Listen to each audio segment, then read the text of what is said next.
people often say, like, why do zines exist when they could just have a blog or something like that? So I think the difference is when you make something physically, it's like something that you have total control over, and you can be as creative as you want. And then also when you're selling it to people, like, you're having an interaction with somebody, as opposed to when you have a blog, you have no idea the people that are looking at it, except for, I guess, if they comment and that kind of thing. So it's more personal.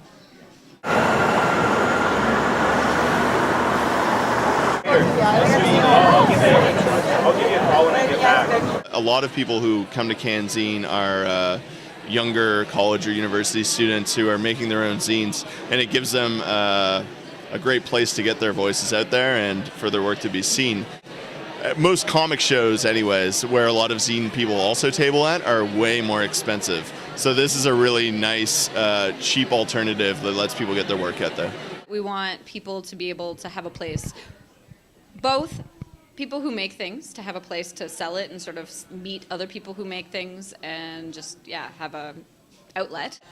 So Canzine, which you're at today, it has about 180 vendors at it. So that would only be a fraction of what's going on right now. So we hazard a guess at like 600, but it could be way more than that. A lot of people have said over the years, oh, well, zines are going to fall out of fashion now that, everything's on the online. I think the main reason that hasn't happened is because people like the tangible feeling of having created something. And we have that analog reality that no one has been able to dispense with, despite like all this kind of constant rhetoric about how we're all going to be living in virtual realities and stuff. Well, we don't live in virtual realities. We live in flesh and blood, and we create and we feel and we hold things. And I think as long as that is true, putting things down on paper and actually having the actual thing and being able to talk to the creator is always going to have a place. Yeah, I'm a print junkie. I love tangible artifacts. I have a whole bunch of comics and zines. Dawn River, Fight Song, Sassy Mavericks, Lucy Legacy, and No Way Jose. For me, I've loved comics since I was a kid. I read X-Men in like the 80s and all that stuff. But around 2000, I stopped reading comics, but then I started reading indie comics, and I realized that I really loved those kind of comics, and I loved the style of work too. Like, it's a lot more inclusive, because I can't draw like Jim Lee, but I saw Scott Pilgrim, for example, and I was like, I can kind of draw like Brian Lee O'Malley, so that inspired me to start making my own stuff. I've been doing comics for about 1.5 years now. I started off with Animals Ate the Alphabet, which is a story for children, and I've just been kind of moving on since there. Now I've got Sex After Baby, which is a story about having children, a sad but true tale about trying to have an adult relationship with the kids crying in the background. The big piece that I'm working on is Chico. Chico is a comic novel in continuing parts about a trip to Mexico that I took dressed up as a boy. I actually took the bus along. We've got how to pee on the bus in 5 easy steps, what not to buy at a rest stop in Iowa, and all the other important parts of a life. I think that's what's really fun about places like Canzine is that people are self-publishing their work, and they're really getting it out there, and they're creating names for themselves. Broken Pencil started in 1995. It really was an idea that I had with a friend of mine. We were drinking at a bar one night and sort of said, hey, you know what?